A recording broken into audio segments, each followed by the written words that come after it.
my test is always asking my 12-year-old niece, what does she want? She wants 1 billion Instagram followers. She wants to be a YouTuber. That's kids' number one career aspiration now is YouTuber or influencer. That's what they want to be. They don't want to play basketball for the Lakers. They don't want to be a fashion model. They want to be an influencer. This is Beyond Influential with Brittany Crystal. Join Brittany as she chats with today's thought leaders about the power of influence, how it's developed, and how they get us to consume both on and offline. Here's your host, Brittany Crystal. Hey everyone, and welcome to this week's Beyond Influential. I'm here today with Tom Ward. Tom covers top social media influencers and influencer marketing for Forbes, Entrepreneur, and Social Media Today. He regularly sits down with names like Kate Hudson, Demi Lovato, Pharrell, and Jake Paul. He also interviews influencers for his YouTube show, Under the Influence.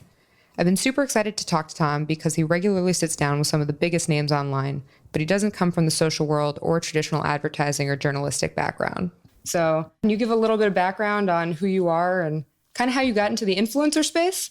It is so random because I'm a 39-year-old guy and I don't even watch YouTube. So I didn't know who Jake Paul is and I should not have been to his house before, but my niece thinks I'm the coolest guy ever. So, I got that going for me. Yeah, I didn't want to bring it up, but Tom is not a Gen Zer. You're not just some random person. No, I'm just a regular guy. Yep. To be honest with you, I don't even know how I got in the influencer space. I started contributing to Forbes about 2 years ago and just wrote general business stuff. I'm a sales guy by trade, so I'd write marketing stuff, that kind of thing. Sometimes like celebrity, clickbaity type thing. Sometimes like celebrity, how to market yourself like a Kardashian, stuff that I know would get a ton of views. And then I don't know why, but I just got obsessed with influencer marketing about 1.5 years ago, and then interviewed up and coming YouTuber Marissa Rachel. Shout out to Marissa and her sister, Jamaica vlogger, and then it kind of just snowballed from there. So what was the process for even becoming a writer for these publications? I'm sure you get asked a lot. How do you get to write for Forbes? How do you get to write for Entrepreneur? Especially if you didn't have that influencer background. Sure. So my story is weird. It's very weird. So I'm a sales guy by trade and I was in my mid-30s and I read a book by Dorie Clark. Check out Dorie Clark. She's like one of these thought leaders, Duke Business School, Harvard Business School. She's wrote 3 books kind of person. And I read her book called Reinventing You because I wasn't happy in my career. And basically her whole thing is you can change your narrative. You can change what you're doing at any time. Here I am, 39 years old. I can decide I want to be a hip hop writer tomorrow. Cool, but I can't just say I'm a hip hop expert, right? Mm-hmm. I've got to get, some credibility in that field. And one of the ways she suggests is by writing. So I just started writing about anything that popped in my head. So initially I anonymously blogged because I didn't want people, because I was just kind of trying anything. So I would write about a cool marketing thing I did at work, and then I'd write about a hip hop album I like. And then I'm in the health and fitness, I'd write about a workout I did the week before. So I'd write about whatever popped in my head, but I didn't want to be kind of pigeonholed. And I didn't want my friends and family to go, is this guy out of his mind? What is he trying to do with himself? It was anonymous, so there was no fear. So I just kept writing. And to make a long story longer, I eventually bought my domain name, tomward.com, which is owned by an internet broker, that'd be a great article to read. Those guys make money. They're killing it. But anyway, when I narrowed my focus into marketing, I bought my tomward.com and I started posting. It was more professional. And to marketing, Dorie reached out to me, the woman who wrote the book, and we started emailing back and forth. And she said, hey, Tom, I really like your stuff. Do you mind if I put you in touch with my editor? I said, okay. Now, I never wrote anything. In college, I bought half the papers I turned in. I wasn't on the school paper. I wasn't a journalism guy. I don't steal stuff now. Just for the record, I don't steal articles. But I never wrote anything in my life. So I'm not a journalist. I'm not a real writer. Just to give hope out there for other people, to write a 500 to 1,000 word article for Forbes isn't that hard. So you can do it out there listening in your car. You can do it. You just got to put in the work, put in the hours. So are you a full-time writer and do you get paid for your contributions? So I'm not a full-time writer. So I'm a contributor to a couple, I think you mentioned it before. So I'm with Forbes, I'm with Entrepreneur, Social Media Today. I've got different agreements with all of them. I don't want to get into paid, not paid, how much and all that, because I know other contributors have different deals, but I do have commitments to write a certain amount of articles for each different publication. So I know this is something you picked up recently within the last year, and the volume of content you've been putting out is really impressive. What's your side hustle, or do you have a side hustle? Do you have a bunch of side hustles? How does that work? So I've got a bunch of side hustles, but the writing is actually my side hustle. So and I always try to explain this because I'm fairly new to this influencer stuff, really just since January of last year. And since January, I've been doing podcast interviews. I've been interviewing these big influencers and everything. So that was January of 2017. And just because I decided to do that doesn't mean that all of a sudden there were these big 6-figure job offers that came of that. I still have a regular job. Without getting into it, I don't mention the company, but I sell equipment in grocery stores. It's a pretty random deal, but it's very good. I work remotely. They pay me very well. I've got a company car. I mean, they pay for gas and insurance. I mean, it's a very good deal. And it allows me to kind of do this stuff on the side at nights, weekends, real flexible schedule. So the writing, the interviewing, the doing video now for YouTube and stuff, that's all my side hustle. So really, every day, like I'm off this week and I've done 2 podcast interviews. I posted 2 articles for Forbes, and I'm setting up interviews for January. So just any advice, if you're sitting in your car and listening to this, I'm not one of these guys that say it's easy when you see these quote unquote influencers like the thought leaders and you go, oh wow, they've got a mastermind class. Like what the fuck is a mastermind class? And this guy's making $5 million selling courses. Like how do I get there? It just seems like magic, and they don't really tell you how they put in the work to get there. Well, I'm telling you, like, I have a real job and all this stuff is on the side. And my goal in 2018 is to kind of phase out of my day job. And I'm looking at some things to monetize this influencer stuff. But, if you want to hop into this and you're new at this, like I said before, with these influencers I interview, a ton of them are going to school, or they have a day job, or, they're a full-time mom and they've got kids. And, when the kids are napping, that's when they kind of do this stuff on the side. So, you could do it too. You just got to put in the time. And I really appreciate you mentioning that, because I mean, you sit down with the biggest influencers, and from the outside, people are probably looking like this guy has, the dream job. And behind the scenes, that it is a dream. It's a dream opportunity, but it's not your full, job yet. And you're still doing this other stuff so you can get there full time. Yeah, I live in LA and I need money. I've got a kid and I need real money. And the average, I looked this up, the average staff writer at a major publication is $68,000 a year, which, nothing to sneeze at. That's good money, but I want to make much more than that. And that number is shrinking because no one reads magazines or major publications. So they're shrinking their writing staff. So for me, the way I look at the world, I go, that's not a good job, because in 10 years, that may not even be a job, right? And, the pay is shrinking. So I need to find, as much as I like writing, it's got to support kind of a bigger thing. Yeah, and it also seems like you have kind of the perfect day job to actually kind of work on your side hustle on the side. Seems like they give you a lot of flexibility. So that's really awesome.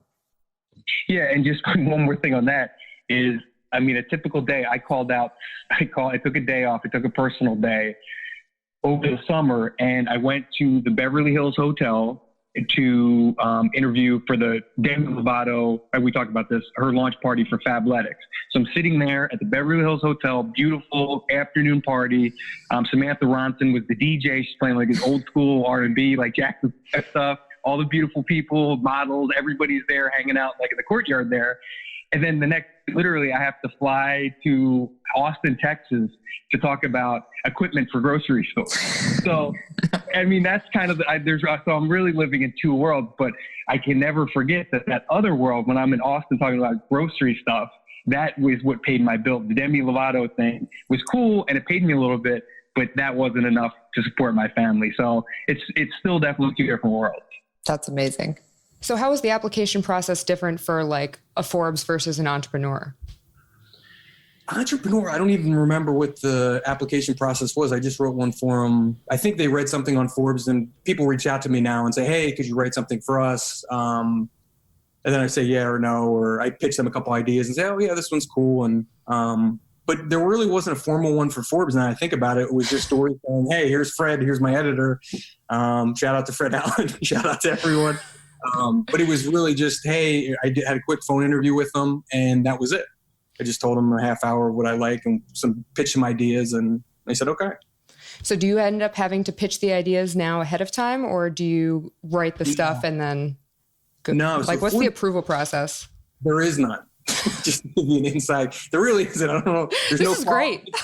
I don't know who's running the show.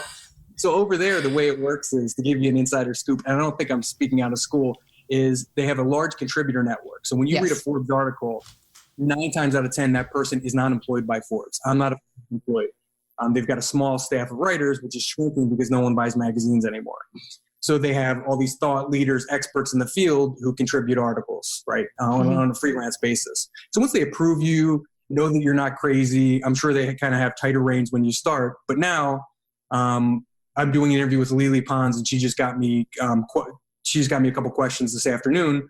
I could post that right now. I can go on, it's a WordPress site. I can go on, hit post, and it posts. Now my editors obviously make changes to it, correct things, and they can yank it down if all of a sudden I start writing about a Kendrick Lamar album. They're going to go, not really your beat. Forbes readers don't care about that, so they can pull it down. But that's how it works. So your beat right now is influence and the influencer space. How did you end up moving into that? What about the influencer world? Is influence and the influence?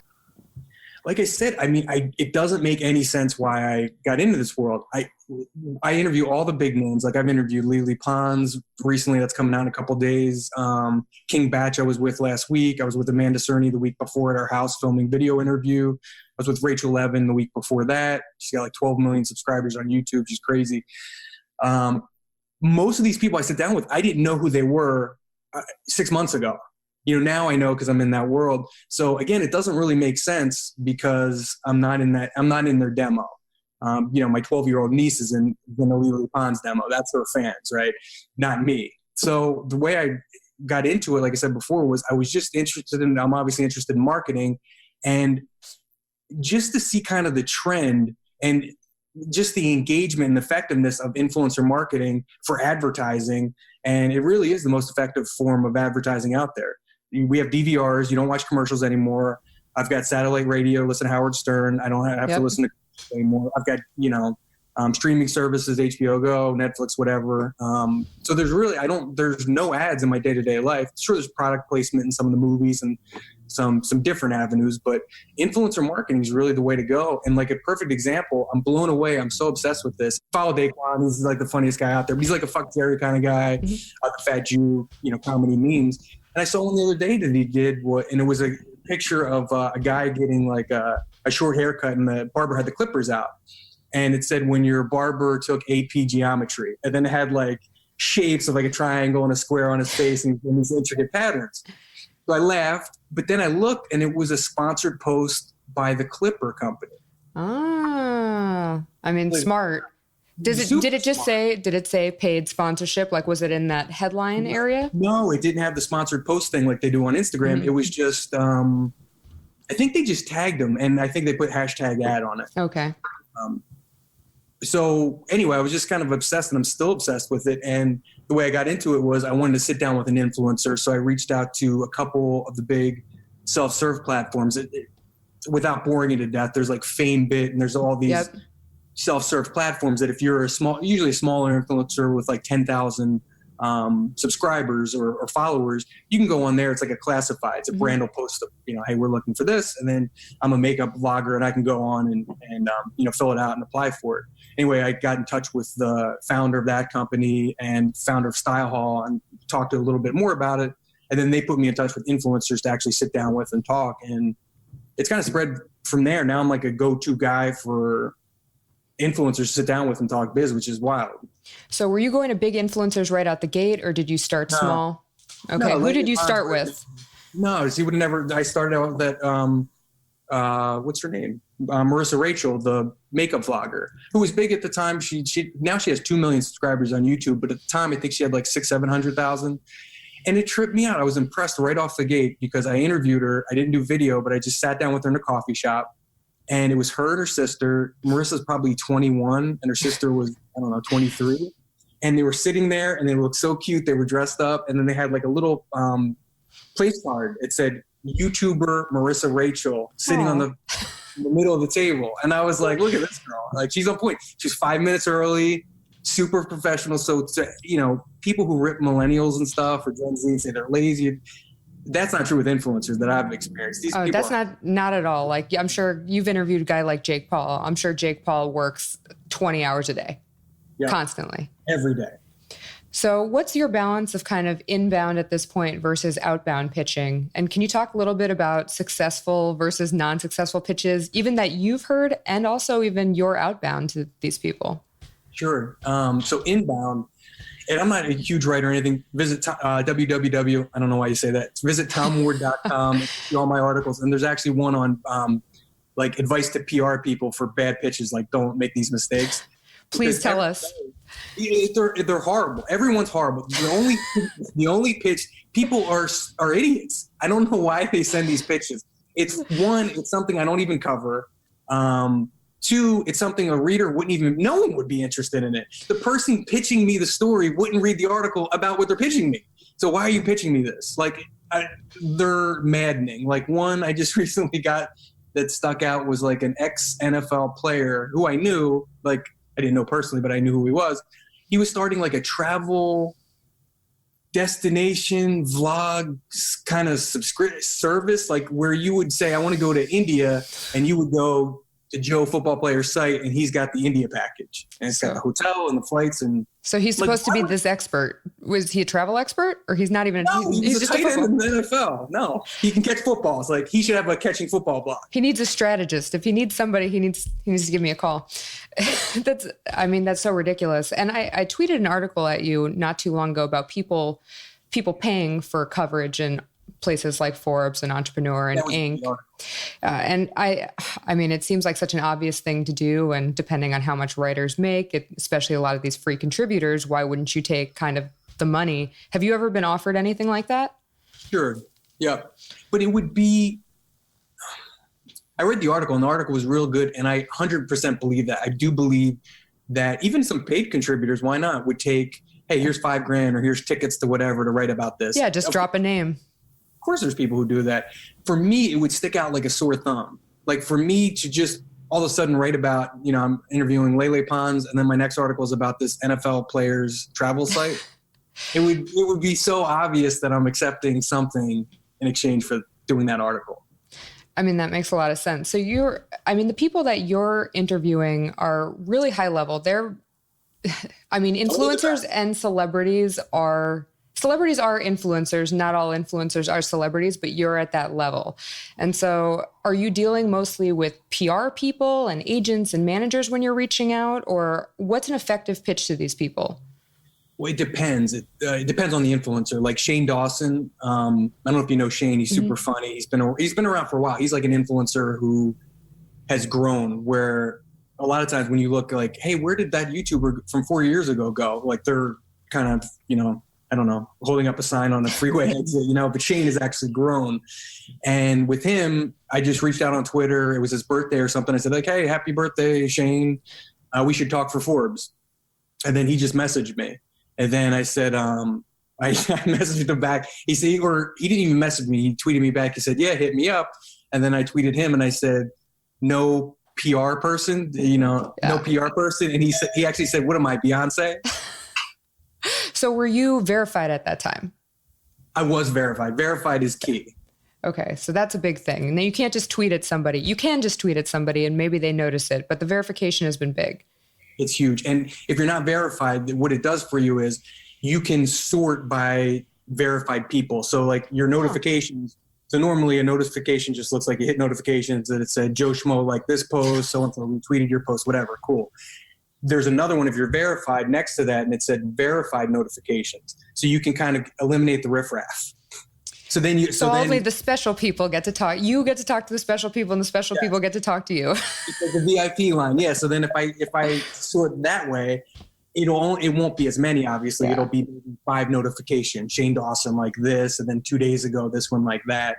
But being verified, especially if you're a writer, it's so easy to get well, it used to be. Now they've kind of changed the thing, but.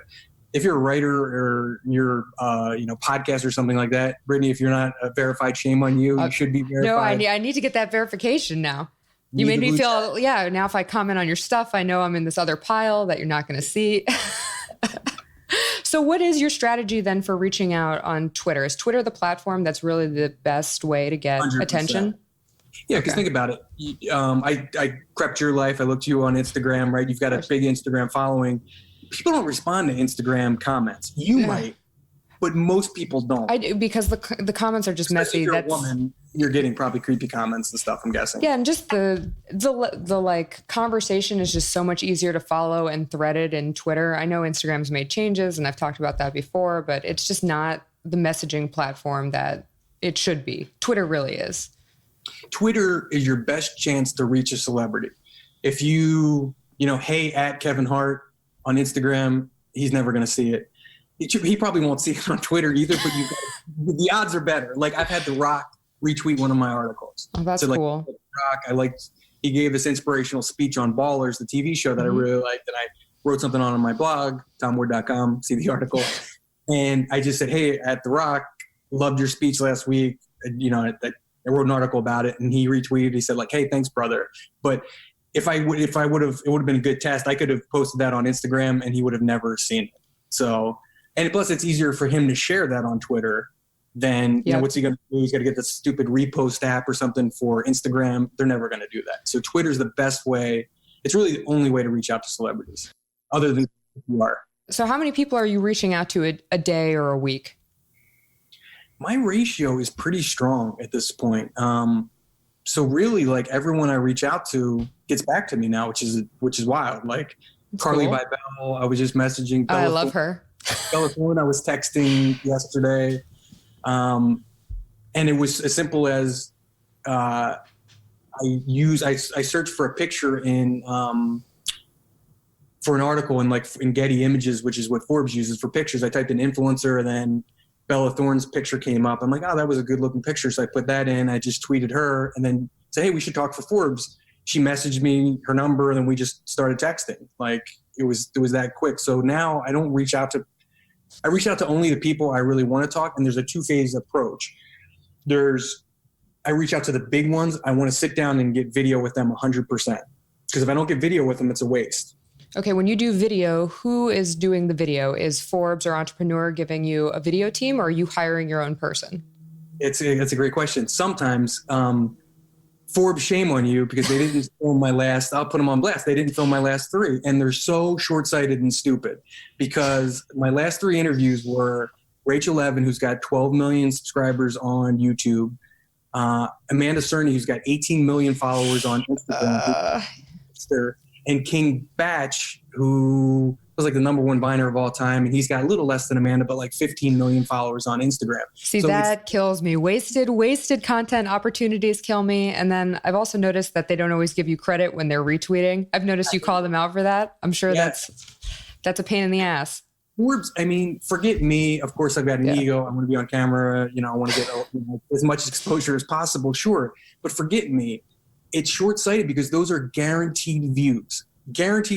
And I don't think it's 2018, but I don't think people understand the power of influencer marketing yet, which is mind-numbing to me. Ironically. Yeah. For them. No, I mean, it makes so much sense, because, this isn't about you. This is about them. Mm-hmm. So getting people traffic to Forbes, getting traffic to Entrepreneur. I mean, no-brainer. I said, fuck them. I'll pay for it myself. So I'm actually launching Under the Influence, which is an interview series. So it's a longer form interview, which they love. See, what's made me successful in this space of being able to sit down with these big ones, and I wrote an article about this too, is I wrote one for Entrepreneur about this, is you've got to be cool. That's #1. So if Bella Thorne gives you her cell phone number, you've got to be cool. And you also can't abuse that and start texting her, hey, did you ever watch this show? Or, hey, what are you up to? Because you got to always realize that there's way more in it for you than them. Yeah. That is, most people aren't self-aware, so they forget that. And the other thing is, you've got to provide value to them. And that's what I do. And that's why the reason people sit down with me is, what do I give them? Tom Ward. Well, it's not really me. It's more Forbes. So they want to be in Forbes. They want mainstream press, because sure, they're in Us Weekly, and sure, they're in Just Jared, or all these kind of teeny bop influencer sites like, hey, who's Bella Thorne dating? What's Demi Lovato up to? Is she bisexual? Is she with this? All this nonsense, which is part of being a celebrity. But they don't get a chance to sit down and talk about influencer marketing trends or what brands are missing or when they're pitching them or all these other things that is their business. And because people aren't taking them seriously, no one, like I'm one of the few people who sit down with them and look at them like an entrepreneur who's running a multi-million-dollar business, who has a team of 5 to 10 people, if they're a big influencer, around them. They've got PR people, they've got a business manager, they have all this other stuff. And I do want to hear their thoughts on trends, the industry, these kind of things. So that's what I can offer to them. And I've proven that with other articles. So then if I pitch a new person, they go, oh, whoa, there's evidence, right? Oh, he sat down with Lele. There's a picture of him and Demi Lovato. There's, he sat down with whoever. So you got to provide value, and that's how you get those people down, to sit down with you. If you don't provide value, there's no reason for them to sit down with you. They don't want to be your friend. You've got plenty of friends. So then how do you decide who to interview, and what's your vetting process at this point? What are you researching and studying up on? I only want to interview the biggest people. But who's the biggest? What's the biggest people to you? What's an indicator of somebody that you think would provide value to your audience? So it's followers are a huge part of it, probably the biggest part, right? Amanda Cerny about this. When I was introducing her, it's like Amanda Cerny with 18.2 million followers, this and that. I'm like, you're like a baseball player now. It's like Amanda Cerny for the Los Angeles Dodgers hit 39 home runs last year and is batting 400. That is what an influencer is now. There's a little tag, and that is their brand, how many followers they have, right? How big their audience is. So that's the first thing. But the second thing is they have to be interesting. There's a ton of makeup vloggers who I could sit down with who on paper, hey, they got the following, but it's like talking to a wall. There's no personality there. They look like Kim Kardashian and they have a bunch of followers, but they have nothing to say. Are you judging that based on YouTube, like watching their content and just kind of getting the vibe, like if they have personality? Sure. I'd much rather sit down with Bretman Rock, look at Bretman Rock. He, probably the most interesting, entertaining person I've sat down with, bar none. He's a male makeup artist who does the makeup on himself. He's got so much personality. There should be a camera following him around 24/7. So sure, he doesn't have as many followers maybe as this other makeup vlogger, but he's got personality for days. So that's somebody I want to sit down with. Or Perez Hilton. Perez has been around for a while and maybe isn't as relevant as these newer ones, but Perez, turn a mic on, he'll get controversial, he'll talk. So he'll be interesting. So then how much time do you spend consuming these people's content generally? It seems like you're not trying to spend too much time, but how much research are you doing before an interview? Oh, before an interview. Yeah. So in my day-to-day life, I'm not watching these things. But before an interview, I take it very seriously. So I spend hours watching their videos, even if I don't like the content. And sometimes I don't. It's not for me. So, I'm not going to like everything, but I sit down and I watch it. Just like you said, you're reading my Twitter feed. You did your homework before we did this. I take everyone seriously. So I spend hours looking at their YouTube videos, looking at their Instagram, looking at their Twitter, looking on Wikipedia or other interviews they've done, make things easy, especially if there's a good interview out there. I already know the answers to some questions, so I can kind of take a different angle and not ask them the same question they've been asked a million times. So since you are interviewing people at the highest level, most of these people are media trained, they are celebrities. Is it really hard to get them to kind of open up and give the authentic answer? Or how long does it really take to kind of pull that out of them where they get comfortable? It depends. It's like anything else, it's like going on a date. You can go on 10 dates and 5 you don't feel comfortable at all, and 5 you do, but it happens at different levels. Some it's within 2 minutes of sitting down with them. Some it's after an hour of talking over dinner. So it's the same kind of thing when you sit down with somebody for an interview. Some there's immediate trust and they're real candid right off the bat. And then sometimes it doesn't happen sometimes it won't happen. Then sometimes it'll happen later in the interview. It varies. Who's been your favorite interview so far and what made it so good? Shane Dawson, probably. Just because he's so funny. Shane Dawson, I would say. Just because he's so funny and he just had so many great stories, and he's a comedian by nature. Comedians are always fun to talk to because they're entertaining. They know how to tell a story. They know how to kind of leave you wanting for more. So they can entertain you basically, and they can entertain an audience, which is what you're doing this whole thing for, is your audience. So they get it. But Shane was just hilarious, telling stories about working at Jenny Craig. And do you know how he started? No. So he started at he was working at Jenny Craig. He was a fat kid, and he went to Jenny Craig, he got into it, and he was losing weight, and he's all pumped. Now he gets like his mom working there, his cousin, he's like all Jenny Craig on fire. But every person, I can't even think of who was the actress married to Eddie Van Halen. Do you remember? No, I'd have to Google it. Yeah, I don't. Anyway, there was a book this woman wrote, and I forget the lady's name, who used to date Eddie Van Halen, and there you go. She wrote a book, so every person that would sign up for Jenny Craig, they would get this book. And he's like, I don't know if there's any quality control, because this lady led a pretty wild life. So like one of the chapters was literally, started out with, I was doing Valerie Bertinelli. Okay.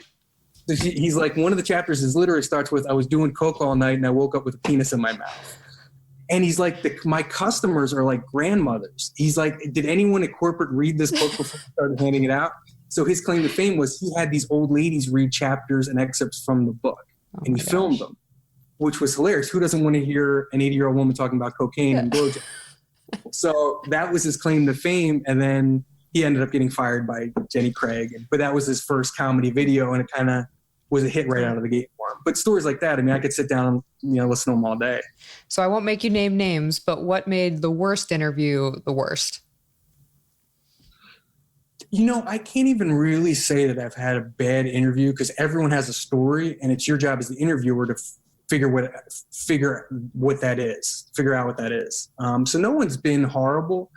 I did do one recently that I thought was better when I was there than it was, and then when I watched it, there was just no personality from the person I interviewed. They were just real flat. They weren't excited.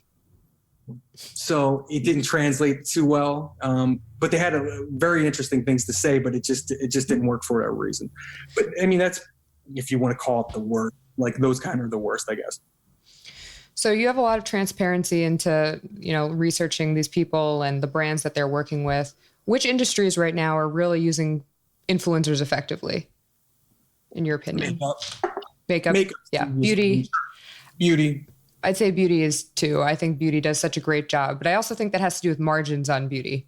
Like, I think it's the margins are so good that they can send all the free PR packages to all these people, and it's really not a big deal. Do you have any particular favorite influencers that you think are doing great branded work? I've got favorite influencers. The ones that are doing the branded work, like I said before, Daquan and Fuck Jerry. He's another guy.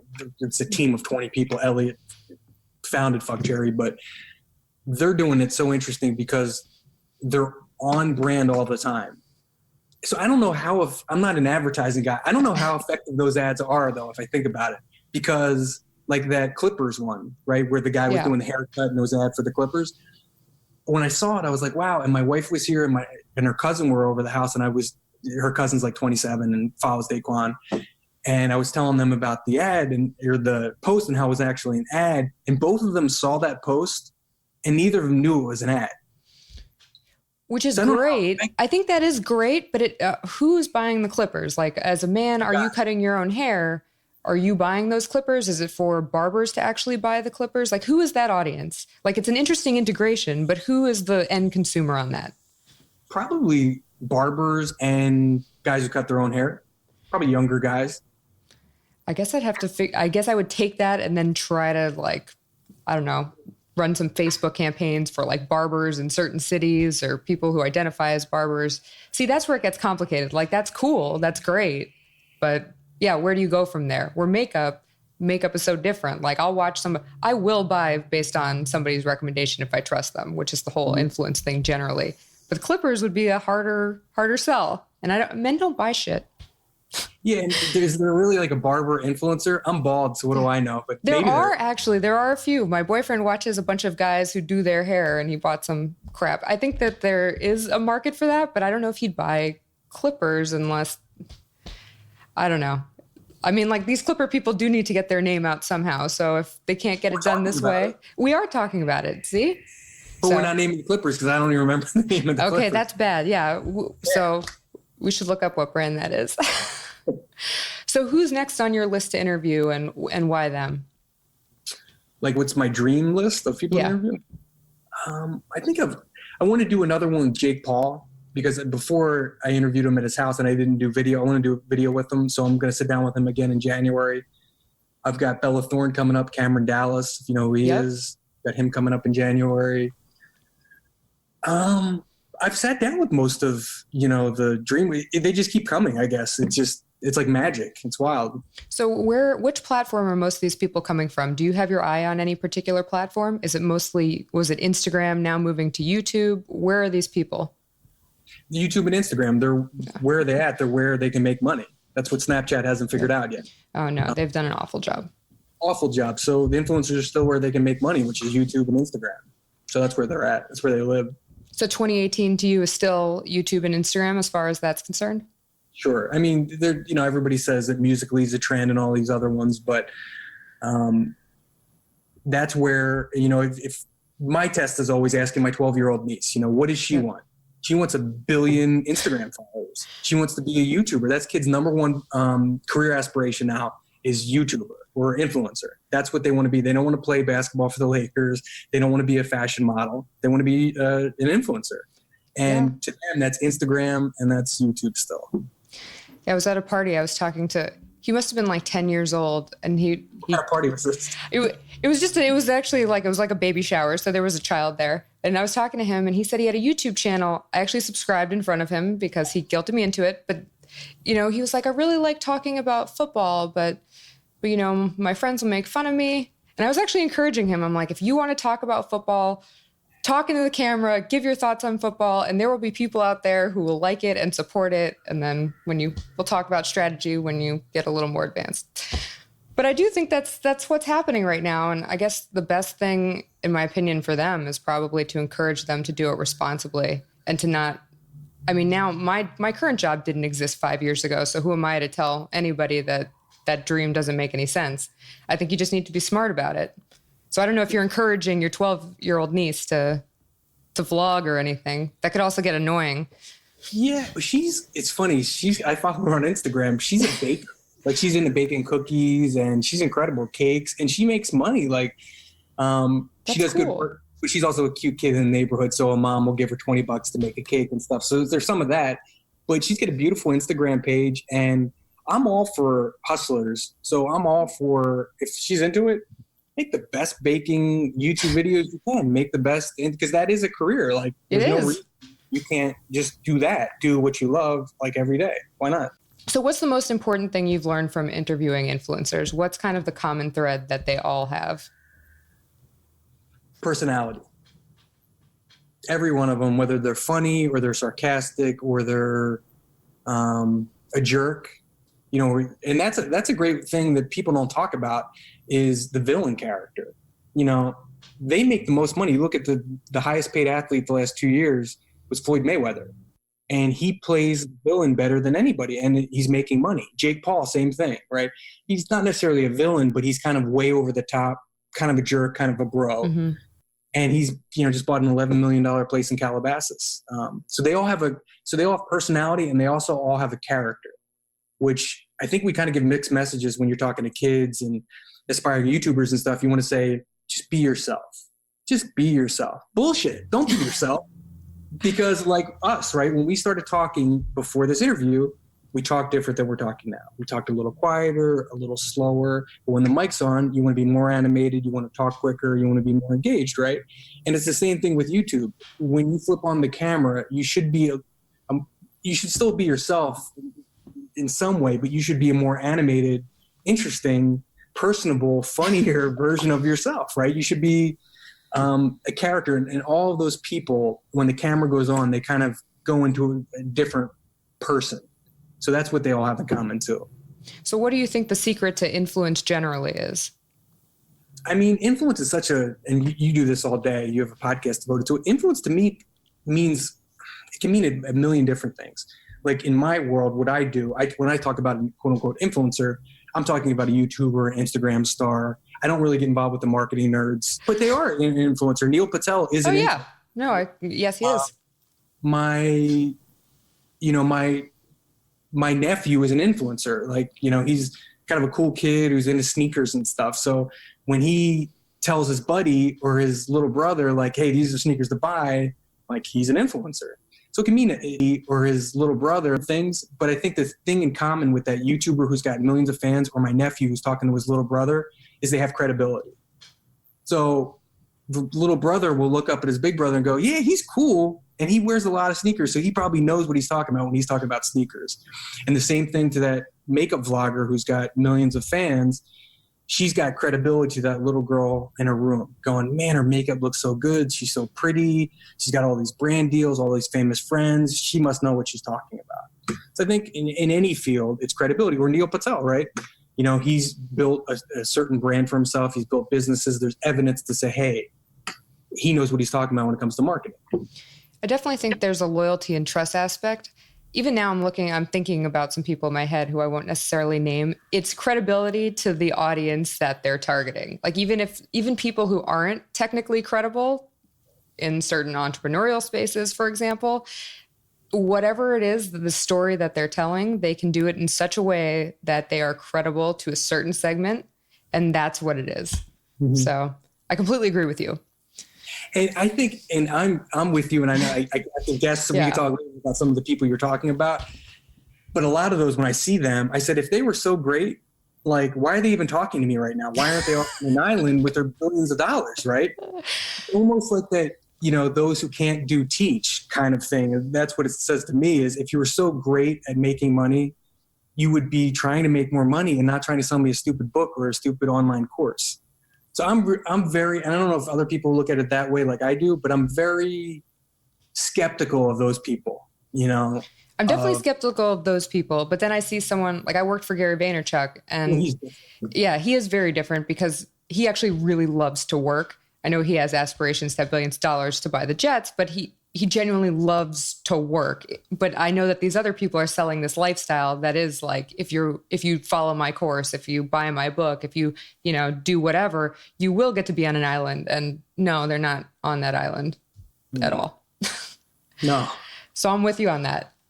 So I want to actually go back a little bit to your process. So after you've kind of conducted the interview, I want to talk a little bit about title selection, photos, if you can only pick certain photos, and kind of what the system is for that. If you think about SEO or like, what's your process? Title is the most important. For these are online articles, they're not in print. But title is by far, title and picture are the most important thing. It's more important than the article itself, which is crazy. I mean, it can't be a terrible article, but people don't spend, and I was guilty of this until I did some research. I would spend all my time writing the article and then pick a title within 2 seconds, whatever popped in my head with no really thought at all. And what it took me a long time to realize was they'll never read that article if they don't click on it. And they're not going to click on it unless it's got a good title. It sounds stupid and it sounds clickbaity, but it kind of is. I mean, you have to have a good title for someone to read it. Well, people are headline readers, so that's what it is. A lot of people don't even make it to the article. You hope that they make it to the article. So then what is your process then for vetting a title? So now I do it first. I think that was a Tim Ferriss trick. I think it was Tim Ferriss. And he said you should spend more time on the title than you actually do on the article. So now, that's not necessarily true, but you should spend a lot of time on the title. So now if I say, okay, I'm going to interview Lele Pons, right? I want to spend, or Shane Dawson, that's a good example. So with him, I read interviews and stuff, and then I go, okay, I'm going to sit down with him. What should the title be? And then I got All Aboard the Shane Train interview with Shane Dawson. And it was funny. It was a comment he made somebody asked him like, Logan Paul fans are the Low Gang, Jake Paul's the Jake Paulers, and they asked him what yours is. He was like, I don't fucking know, the Shane Train. So that was funny. It made me laugh. And I'm like, that's something that his fans would read. So that was funny. I even had the interview. So do you have a certain audience in mind when you're actually writing it? Like, who are you writing for? I don't have the answer to that. And I'm still trying to figure that out. I was interviewed on a podcast called, you should meet her. She's based in LA too. I can't think of her name. It's the Influencer Podcast. I think that's the name of her podcast. Julie Solomon? Julie Solomon, yeah. So I was sitting with Julie, and before we did the interview, she was telling me that she knew exactly who was listening to her podcast. And I was so impressed. She said, I can picture them. I can tell you how old they are, how many kids they have, what kind of car they drive, and what they're doing when they're listening to the podcast. I said, what are they doing? She goes, either driving in the car or they're working out. And I was like, wow, she has her audience that dialed in. I don't, because my audience comes from a couple places. One, it's a Forbes reader who's just on Forbes every day and like my title, clickbait, and read it. Then a large part of the audience is the influencer's audience. So it's not necessarily my audience. It's someone else's. The Lele Pons fan, because she tweeted the article, so now they're going to click on it. So my audience, and then there's my audience, right, who subscribes to TomWard.com, and they like my influencer marketing guides, all this stuff, other stuff. But if I'm interviewing an influencer, if I'm honest with myself, my audience is their audience, if that makes sense. Now that makes total sense, because I was curious about that, because the Forbes reader might not necessarily overlap with the Jake Paul fan. So even if the Jake Paul fan reads your article, that's great, but that doesn't mean that they'll be a Forbes fan or a Tom Ward fan. It's a common tactic to, nail down the avatar exactly, like, what they're drinking, what they're eating, what they look like, what their hair color is, how old they are, all of that stuff. So I was curious when you're writing who you're thinking about. Well, that gave me the answer. Do you know who your audience is? I mean, because this is your podcast, I'm sure you have a similar take like Julie does, right? I have a similar take, but I'm also conscious of the people kind of like you who I'm talking to and their audiences. But I do usually find that the people I'm speaking to overlap a lot in that way. So I've been narrowing it down a lot because I think I've spent so much time thinking about other people's brands for so long that it's hard to kind of turn the focus inward on yourself. And another question I have is, how do you ensure that the person you're interviewing reshares your article or promotes it, or you don't even kind of bother with that? I 100% bother with it. I'm to the point of annoyance because I don't understand it. And I'll see this all the time, right? I'll see Jake Paul article, for example, right? That was by far my most popular article on Forbes. It got over 100,000 views, which is a ton for an article on Forbes. Most get 500 views, right? So 100,000 is a lot. And Jake did that. And when I was interviewing him, I was already setting him up to share the article. Because again, everything's a two-way street. So that's the way I view the world. And I'm a sales guy, right? Is there's an exchange for goods or services. So by me sitting down with Jake Paul, I'm exposing Jake Paul to an older demographic, people who don't know who Jake Paul is. And I'm giving him a chance to show off his business skills. And Gary V, your old boss, invested $1 million with Jake. So Jake's so Jake gets to talk about that, where Us Weekly or all these other gossip sites don't care about that Gary interviewed $1 million. So I can expose him to an older audience and talk business where he doesn't get to show that. So he gets to show off his business skills. In return, Jake gives me credibility with other influencers so I can get the next interview. But Jake gets me views. And that's what a lot of writers don't get. They're not selling enough. So there's nothing wrong with saying, Jake, if you like the article, I need you to share it and tag me. So even if they share an article and don't tag me, I'll get on them and say, could you repost and tag me on it? Because if I'm not tagged, I'm not picking up any followers. They're cool, I'm getting views. That's only half the battle, right?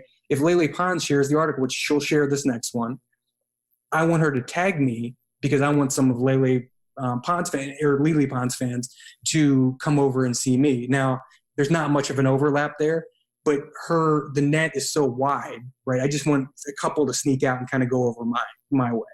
So yeah, I ask them as I'm interviewing, and I don't feel bad. I don't know why other people, I honestly can't, I don't know why people wouldn't. If you ask me, Tom, can you share this podcast? Of course I will. As long as it's good, as long as I'm happy with it, why wouldn't I share it? I think it should be a thing, but I know that some people just don't think about it, which is weird because it is an exchange of value. And that's kind of the whole point, is the network. I mean, it just makes sense to do it. People, if somebody interviews you or writes an article on you, you should have that reciprocity and share it. I think if somebody puts the time and the effort into caring that much about you, you should do it, especially if you've agreed to it. It's a different thing if, you write about someone huge and they didn't agree to it and it's not an interview or anything like that. But if you've actually had like a face-to-face sit down or phone call or whatever it is, or even an email where they send back the answers, I think it's worth the time to share it. And why wouldn't you, just from an ego point? Just for me, like, hey, I'm on a podcast right now. That's cool. I'm always impressed when somebody wants to interview me. It's like, why would anyone want to sit down with me and talk, right? But if it makes me look good, why wouldn't I want to share that? I'm fully with you. So as far as the personal brand stuff goes, what's been the hardest, biggest struggle for you in terms of growing your brand and keeping your writing fresh week to week? Probably that I guess my age maybe, and my, previous career path, because I was a sales guy for, most of my life. So what the hell do I know about influencer marketing? So for me, that was kind of a whole new thing, because I didn't have a cool boss like Gary Vaynerchuk. I didn't, I wasn't the social media guy at a cool startup, right? I sold industrial equipment to restaurants and grocery stores. You know what I mean? So I could talk about a bakery oven, but who gives a shit, right? So that was my biggest thing, is to go, okay, I know I sold bakery ovens and stuff for a while, but like, I do know about influencers.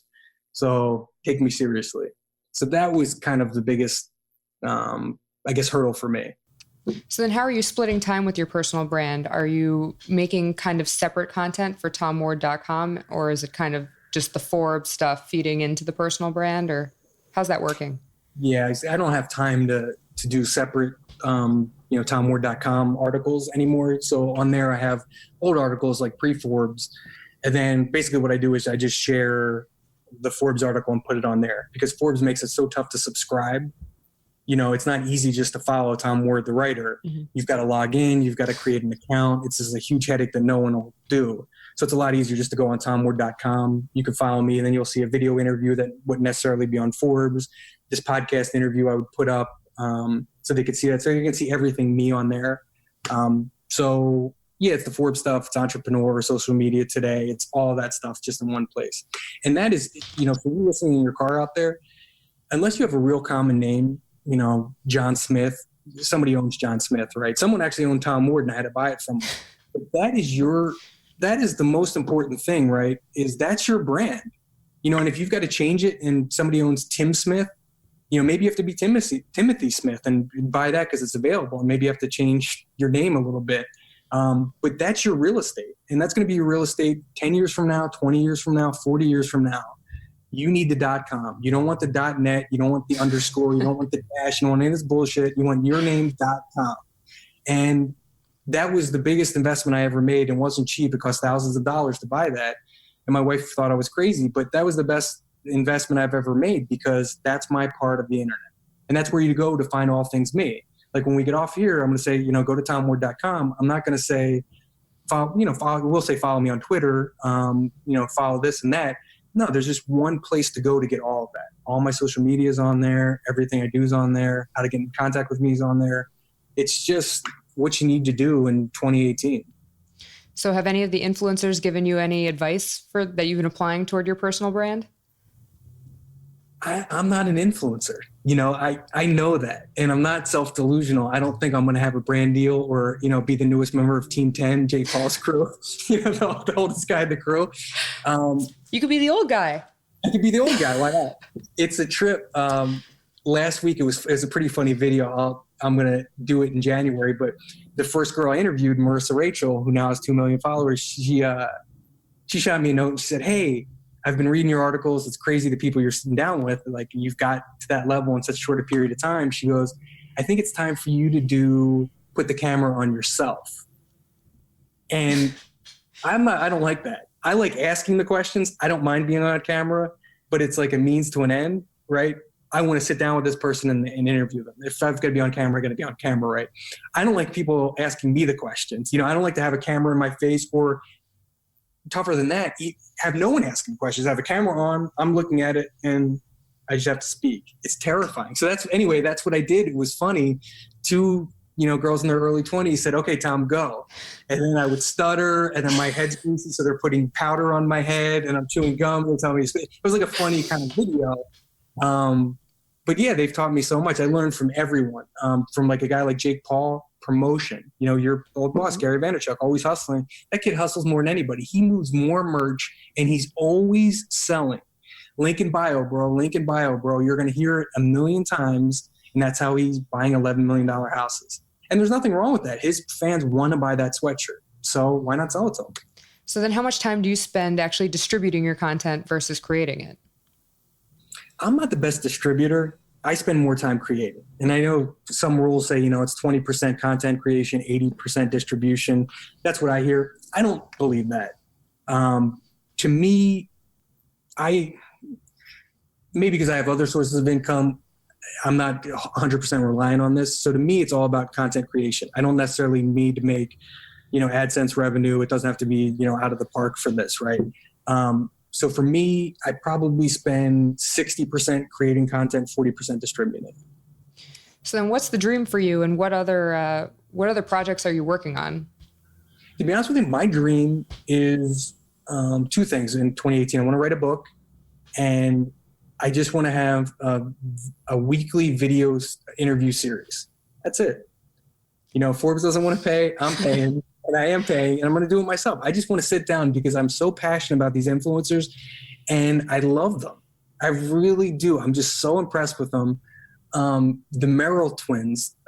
Anyway, I'm writing this book, and then I went through my Twitter feed to see what influencers were following me. And at MottDraw1, it's my name backwards on Twitter. You can follow me. So I looked, and there was these twin sisters, the Merrill twins. I didn't know they followed me. They have like 1 million followers. So I reached out to them, and I just learned from everybody. I reached out to them for a quote, and they got back to me, and they said, "Hey, sorry it took a while. We were taking finals." And I was like, "Wow, how old are you guys?" Like, "You're taking finals. How old are you?" And they said, "We're 21. We're sophomore in college. We should be juniors, but because of our schedule, we're behind you." And her advice was so good. They were so cute. She said, "We started in 2013, and our goal was to create content consistently. Every Tuesday we post, and we've never missed a Tuesday posting." And I was like, wow, look at these girls. They've got finals. They're going out with their friends. They have a whole life. They're not trust fund kids who are just sitting, in front of a computer all day. They've got lives and stuff, but they're creating content consistently every Tuesday. And that was like an inspiration from me. So that's why I love sitting down with these people and in interviewing them. Just because she's 20 years old doesn't mean she can't teach something to you or me or your audience. It was, that's what I've been thinking about all week, was something that she just sent me in an email. I was like, wow, that's my goal, is to create new article or new video every Tuesday. Why can't I do that? I can. Yeah, that's the one thing that I've taken away from everyone I've spoken to. It's the people who are the most successful at this. They work so hard. I try to get everybody who comes on who's an influencer in whatever space it is. And I want to talk to them about their day-to-day, because it's like I usually know a lot of them in person. And I know the majority of what they're doing, they're not going out and partying. They are working. They're looking at content. They're strategizing. They're, taking meetings. They're thinking about the future. It's not just like fun and games and holding some stupid tea. It's so much more than that. Mm-hmm. So Jake Paul, I sat down with Jake. I'll give you a better one. I've talked about Jake enough. Nikki and Brie Bella, yes, the twin sisters wrestling. So I interviewed them. They're twin sisters who were wrestlers in WWE. Have had championships and a great career. Now they've got 2 reality shows and Birdie B brand, and they're doing all this other stuff. When I sat down with them, I interviewed them in person, and it was a trip. It was my first video interview. So I have Forbes filmed it, and then I had to sign a release. They had the reality show filming it too. So this is like my first video interview. So I'm nervous anyway. And I've got literally 6 cameras on me at once, but the interview went good. You can see it on my website or on YouTube. But so when I was talking to them, that was the day before Nikki was announcing she was doing Dancing with the Stars. So we were just shooting the breeze before the interview, and she was saying she was in San Diego. They were doing press for the reality show, and then they were up in Napa because they have a wine that's launching the weekend before, and they were doing that. And then they were in Orange County doing the interview with me, and then they had to go to LA to do Dancing with the Stars press.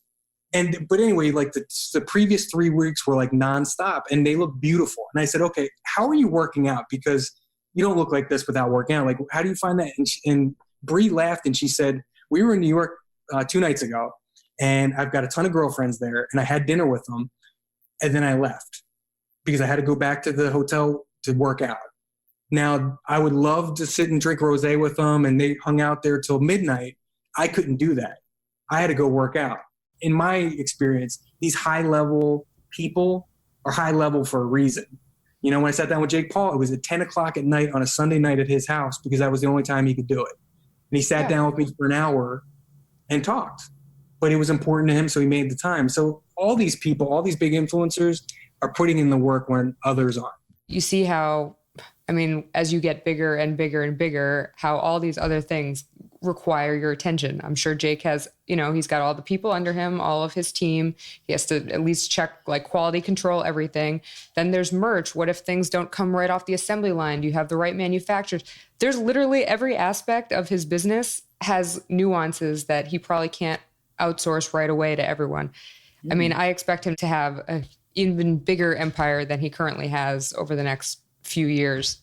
So when is your book coming out then? And what's that going to be about? Because you got to come back to talk about your book. I will. So I'm writing it now. So I'm writing the first 2 chapters. So if there's a lit agent out there, reach out to me. So I just thought of it, I don't know, 2 weeks ago. So I'm just starting it now. I just finished the first chapter and almost on the second one. I guess for a book proposal, you need to have the first 2 chapters done. But basically, it's a book on how to be an influencer, but not from Tom Ward, because what the hell do I know? I have 3,000 followers on Twitter. I'm nobody. But I interview the big influencers. So it's how to be an influencer with advice from big influencers. So it'll have quotes from Jake Paul and Lele Pons and Amanda Cerny and all these other people, literally over 100 influencers. It'll be advice from them. And it's going to be everything from, I'm working now, the first thing's brainstorm. What do you want to be? Developing your character, finding your voice, and then all the way to deep dives into YouTube and, what's the best lighting rig to get and what's the best time to post and how frequently should you post and all these other things. So that's what I'm working on now. You're definitely going to have to come back and spill all of the social media secrets you learned for the book. So one more time, where can people find you? Go to tomward.com, TOMWARD, tomward.com, and then follow me on social. Key for all you kids out there, I keep the same social handle on all channels, @Montreal1. So you want to find me on Instagram, Facebook, Twitter, whatever, it's the same. Well, thank you so much for your time, Tom. Thank you. Thank you for listening to Beyond Influential. If you found value in this week's episode, please rate and subscribe on iTunes. I'd love to know who you find influential. You can let me know on Twitter, Instagram, and LinkedIn @Brittany Crystal, KRYSTLE, or visit my website, brittanycrystal.com. Beyond Influential.